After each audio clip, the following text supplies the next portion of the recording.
Chris here. The woman's is ready.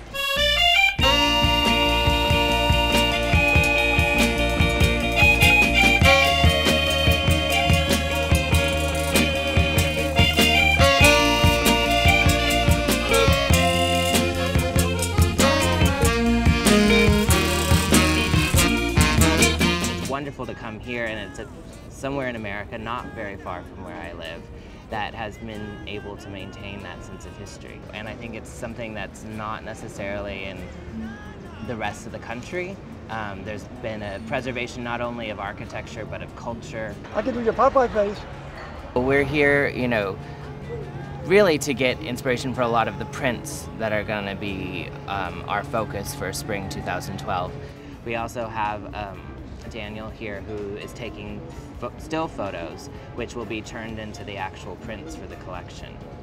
So literally inspired, taking things from New Orleans and putting them onto fabric. It's kind of crazy. There's purples and peaches and all of the greens, which might be able to be used as a print just as that is. So if we could get that, just the detail, might make a really cool plaid if I took this and then overlapped. Oh, yeah.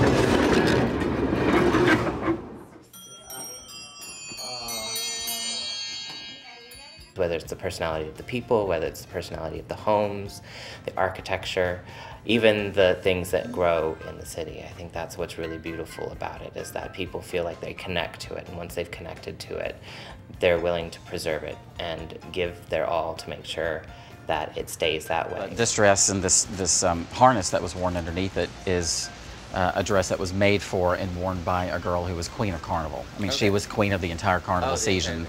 What really impresses me, I think, even more than the Mardi Gras, is just the history and the preservation and the care that's put into taking care of all of these garments.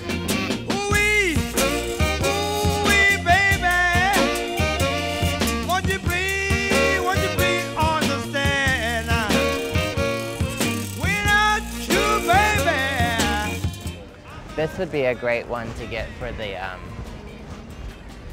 actually right here, where you see that's even more interesting. This is the Louisiana State Museum called the Presbytère. Okay. And this building was built in the late 1790s, designed as a home for the priests who served at St. Louis. And over here, this is probably the most historic building in Louisiana. This is called the Cabildo.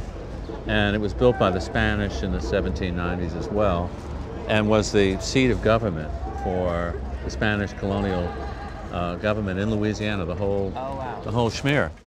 These, each one of the bottles represents one of the people who didn't make it through Katrina. So they are people who died in the storm. And the helping hands, of course, there are not enough of them, but they represent the outpouring of giving and volunteering that came to this city from really all over the world. Where was this found? This was found in Fats Domino's house. And I'll show you the condition that it was in. It was covered with muck. The feeling I get most is just a sense of uniqueness.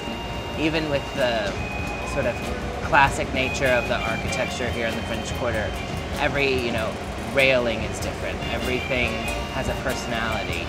People wove into their lives something that reflected who they were individually. And I think we strive so much for uniqueness now, and we end up all looking the same. So we're looking at things like food and jazz. Another shrimp fully dressed.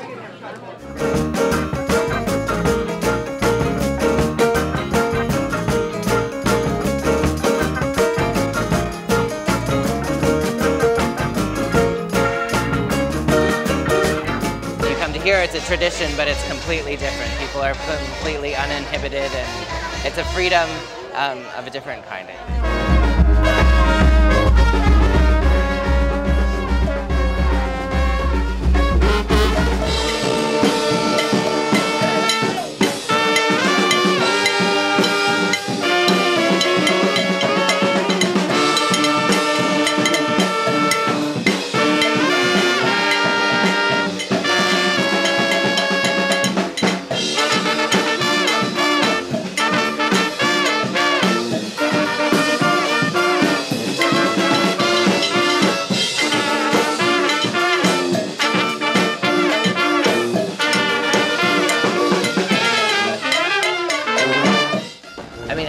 the sort of the passion that people live every day. You know, whether it's about food or the music, you know, everyone has an opinion about something in New Orleans, and I don't think we get that very much in other major cities in the U.S. You know, people love New York, people love, you know, LA, but there's not that character and something that people can say, you know, this is my city.